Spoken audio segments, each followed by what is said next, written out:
Opposite ಕೋಟೆ ಒಳಗಡೆ ಇಲ್ಲೇ ಒಳಗೆ ಹೋಗ್ತಿರೋರು.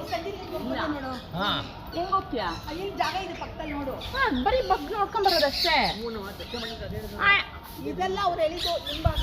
ಇದ್ರಲ್ಲಿ ಹಿಂಭಾಗದಲ್ಲಿ ದೊಡ್ಡದಿದೆಯಲ್ಲ ಅದು ಮೇನ್ ಅಂತೆ. ಅದನ್ನ ನೋಡಿ ಕೇಳಿದ್ನಲ್ಲ ಹೆಂಗ್ ಹೋಗೋದು ಅಂತ, ಗಾಡಿಲಿ ಹೋಗ್ಬೇಕು ಅಂದ್ರಲ್ಲ. ನಾನು ಕೇಳಿದ್ದೆ ಅವ್ನು ಅಂದ್ರೆ ಕೇಳಿದ್ದೆ. ನೀನು ಹೋಗ, ಅವ್ರಿಗೆ ಹೋಗಕ್ಕಾಗುತ್ತೆ ಅತ್ತಿ. ಲೇ ಪಾಚಿ ಕಟ್ಟಿದೆ ಬಿಡ್ತೀನಿ, ಖಾಲಿ ಜಾರುದ ನೀನು. ಕಾಲಿಟ್ರೆ ಜಾರುತ್ತೆ. ಆ ಮೂರ್ತಿ ಕಾಣಿಸುತ್ತಷ್ಟೇ. ಅಲ್ಲಿ ನೋಡು ಪಾಚಿ ಹೆಂಗಿದೆ. ಆಮೇಲೆ ಜಾರ್ಗಿದ್ರೆ ಏನ್ ಮಾಡ್ತೀರಾ? ಇನ್ನು ಊರು ಹೋಗ್ಬೇಕಾ? ಒಬ್ಬ ಬೇಡ ಹೋಗಿ ನೋಡ್ಕೊಂಬ, ಹೋಗಿ ನೋಡ್ಕೊಂಬ.